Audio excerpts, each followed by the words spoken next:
desse hotel aqui na Coreia do Sul, em Seul, nessa sexta-feira, dia 27, um dia muito importante para esses países que vão voltar a dialogar hoje. Peçamos a Deus que seja um momento realmente frutuoso, não de uma aparência de diálogo, mas um verdadeiro diálogo. Os homens precisam muito dialogar para tentar chegar a uma paz. Mas a paz verdadeira, como nós sabemos, só se encontra naquele que hoje disse para nós: eu sou. Quando alguém dizia eu sou, ele era considerado um blasfemo, porque eu sou em hebraico é Yahvé, é o nome santo de Deus. Então ninguém podia dizer Yahvé, ou seja, eu sou aquele que sou. Não, era um nome impronunciável. Quando o judeu ia se dirigir a Deus, ele dizia Senhor, Adonai, Senhor Deus dos exércitos, mas nunca eu sou. O grande eu sou só é o nome santo de Deus. Segundo o mandamento é não tomar, não pronunciar o santo nome de Deus em vão. Mas Jesus, ele podia, porque ele e o Pai são. Ele é o único filho por natureza do Pai. Ele é da mesma natureza. Deus é um só em natureza. Nós não adoramos três deuses, adoramos o único Deus. Por isso que o símbolo da Santíssima Trindade é sempre um triângulo. Porque um triângulo equilátero, ele tem três partes iguais, mas ele é um só triângulo. Assim também Deus, Pai, Filho e Espírito Santo, é uma só natureza divina. Por isso o grande eu sou pode ser pronunciado apenas pelo Pai, pelo Filho e pelo Espírito Santo. Não é? O grande eu sou. Mas são três pessoas, três personalidades distintas subsistentes em Deus. Deus é Pai, Deus é Filho e Deus é Espírito Santo. Na matemática humana, 1 mais 1 mais 1 são igual a 3. Na matemática divina, 1 mais 1 mais 1 é igual a 1.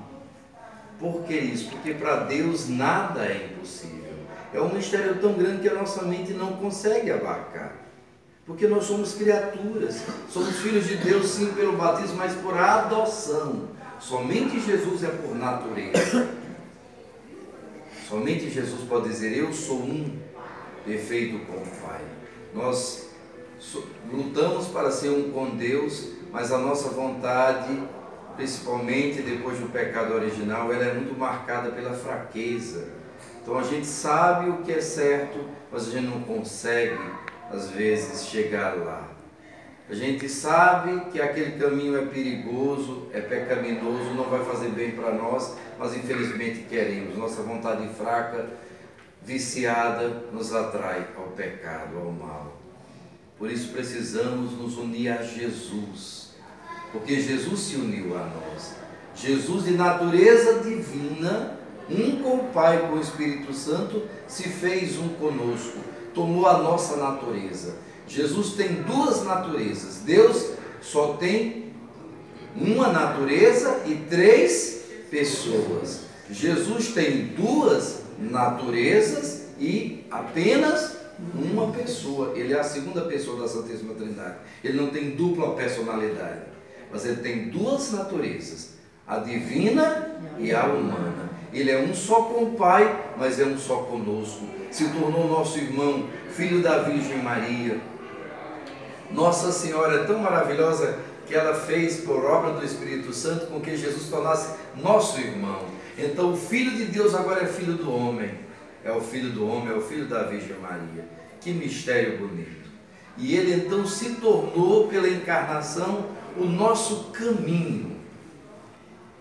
Então se a gente quer descobrir o caminho verdadeiro para chegar ao Pai, o Pai é a felicidade plena, o Pai é aquele que nos criou e para o qual nós caminhamos, como o rio, como as águas de uma forma ou de outra caminham para o mar, assim nós caminhamos para Deus, nascemos de Deus, criados por Ele, batizados agora, feitos seus filhos de adoção em Jesus Cristo, pela força do seu Espírito em nós, pela graça dos sacramentos, pela graça da Santa Igreja, que vai levando essa salvação a todos os povos, como nós vimos nesses dias, nós podemos então voltar ao Pai, mas sozinhos não podemos. Então entramos no caminho que é Jesus.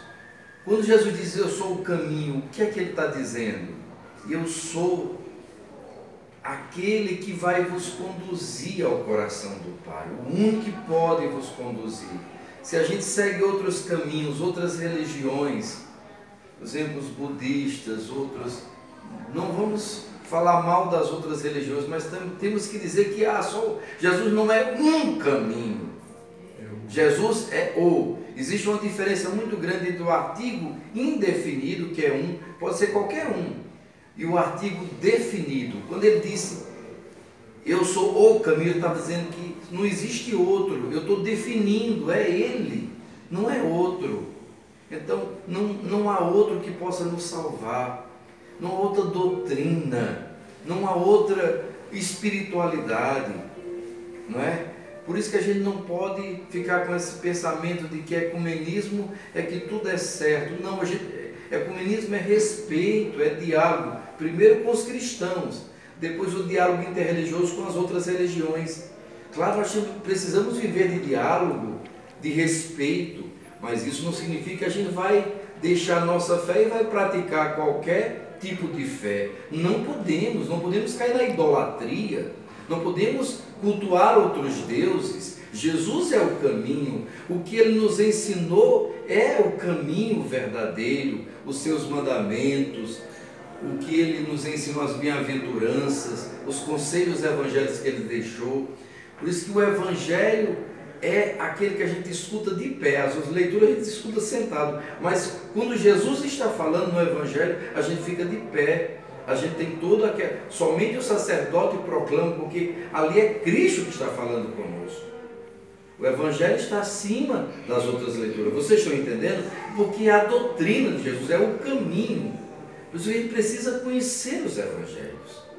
Um bom exercício para vocês no final dessa peregrinação era quem nunca leu, lê todos os dias um capítulo do Evangelho. Começa com São Mateus, que é o Evangelho da igreja, todo sistematizadozinho. Todos os dias, lê um capítulo. Não assiste às vezes um capítulo da novela, que só vai, né? Por que não consegue ler um capítulo da Sagrada Escritura, dos Evangelhos? Comece com os Evangelhos. Tem gente que quer começar a Bíblia com Gênesis. Não se começa nunca. Nós estamos vendo aqui São Paulo pregando primeiro aos judeus, porque ele conhecia o Antigo Testamento. Ele explica todo o Antigo Testamento a partir de quem? De Jesus Cristo. Sem Jesus Cristo, o Antigo Testamento não tem sentido nenhum. Então a primeira coisa que eu tenho que entender é o Evangelho para poder ir ao Antigo Testamento. Sem o Novo Testamento, sem Jesus Cristo, sem o Evangelho, o Antigo Testamento não tem sentido nenhum para nós. Por isso que o povo judeu fica perdido. Lembra daquele Etíope, o eunuco, ministro da rainha Candace, lá da Etiópia? Ele estava lendo quem? O profeta Isaías. Ele falava do canto do servo sofredor. E ele dizia, de que esse homem está falando? Dele mesmo, do povo? Fica sem entender. Aí quando se vê Jesus Cristo, aí entende-se completamente. Vocês estão entendendo? Jesus é o caminho. O Antigo Testamento foi tudo preparação para o Novo Testamento. Jesus, além do caminho, ele não é qualquer caminho, ele é a verdade. Ou seja, fora dele só existem meias verdades ou mentiras. Ou mentiras, ou erro, ou engano. Ele é a verdade, não é uma verdade. Não, é isso que você pensa, as pessoas dizem. Eu penso assim. Não, existe a liberdade. Liberdade não é você escolher o que você quiser. Liberdade é escolher o bem. Já expliquei para vocês o que é livre-arbítrio e liberdade, não é? Então, conhecereis a verdade e a verdade vos liberta. Somente conhecer essa verdade de Cristo, Somente conhecendo sua proposta de vida é que a gente pode ser livre. As pessoas dizem, não, eu vou ver todas as religiões. Já ouviram essa história? Eu vou procurar todas as religiões. A que eu me senti melhor é a que eu vou escolher. Como se a gente pudesse fazer a nossa religião, a nossa imagem e semelhança. Como se religião fosse um produto do supermercado, que eu vou lá, eu quero esse aqui eu não quero. Ou então eu sou católico, mas eu sou católico. Por exemplo, as católicas, já viram falar desse movimento terrível?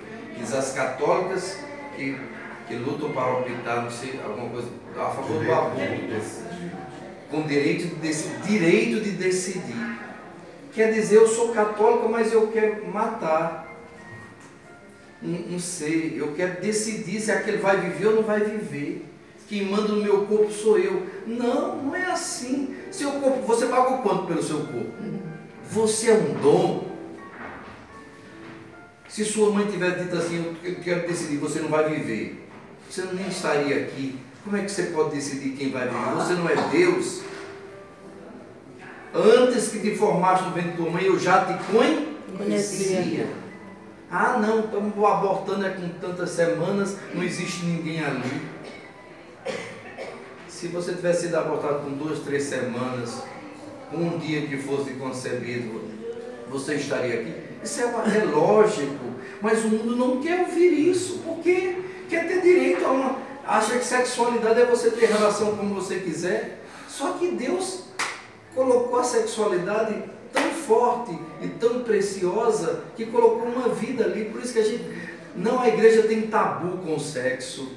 Não, a igreja tem cuidado, porque ali pode vir uma vida. É algo precioso. Eu não posso chegar numa fonte, numa nascente de um rio, começar a bagunçar ali, porque o que é que vai acontecer com o rio? Eu posso comprometer todo aquele rio, porque ele pode ser tão grande, mas ele nasce ali, pequenininho. Vocês estão entendendo, gente?